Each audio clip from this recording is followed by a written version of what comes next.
When you think of Friends, you think of six New Yorkers figuring out life and love. But if we're being honest, one of them stole every scene he walked into, with a shrug, a smirk, and a perfectly timed punchline. Shut up! The camera adds 10 pounds. So how many cameras are actually on you? Chandler wasn't just the funny one, he was the heart wrapped in laughter. This is not just a tribute to a character, it's a celebration of the man who brought him to life. I'm not great at the advice. Can I interest you in a sarcastic comment?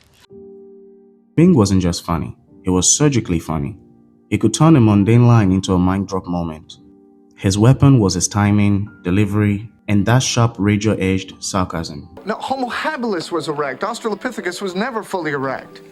Well, maybe he was nervous. Now where Joey brought the goof, Ross brought the facts, Rachel brought the drama, but Chandler brought the commentary, the real-time Twitter feed of the 90s. You didn't cry when Bambi's mother died? Yes, it was very sad when the guy stopped drawing the deer. Condoms? You don't know how long we're gonna be in here. We may have to repopulate the Earth. And condoms are the way to do that. I just couldn't face another failed marriage. Okay, let me just jump in and ask, at what point did you think this was a successful marriage? He had a line for everything. Commitment issues, bad bosses, awkward silences. And yet, behind every joke was a man using humor not just to entertain us, but to protect himself. It's the worst Thanksgiving ever. No. I am the king of bad Thanksgivings. Can't just swoop in here with your bad marriage and take that away from me. See, for a guy who couldn't go 5 minutes without a joke, Chandler Bing sure knew how to make silence hurt. It started as sarcasm, a defense mechanism, a punchline for every feeling too real to admit. But over time, the mask cracked, and underneath was one of the most emotional layered characters in sitcom history. He was the guy who couldn't say I love you in season 1, and was the guy who was willing to give up everything for Monica by season 6. I mean, this isn't fair. You had your chance with her. You had your chance and you blew it. And this is my chance and I am not gonna blow it because we are meant for each other.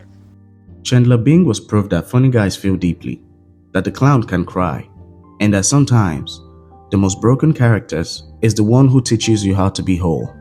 He made the world laugh, but behind that brilliant smirk was a man fighting a war we almost never saw. Now it seems impossible that all those years ago when we were laughing, we never knew that the young star was fighting for his life in a riptide of addiction.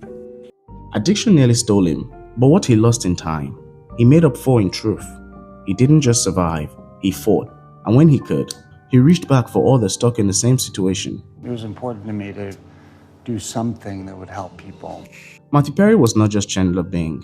He was a man in pain, but with a heart still big enough to offer joy to millions. He stumbled, yes, but he stood back up again and again and again. Chandler Bing wasn't just a role. He was a companion, a comic heartbeat stitched into the fabric of our lives. Even his last line on Friends was a joke, and of course it was. That was his love language. So thank you, Matthew Perry. Thank you, Chandler Bing, for the laughter, for the honesty, and for being our friend. Salute. They're sad that you're leaving now. Oh. We'll hang out afterwards. Well, hang on, he'll take you out for coffee.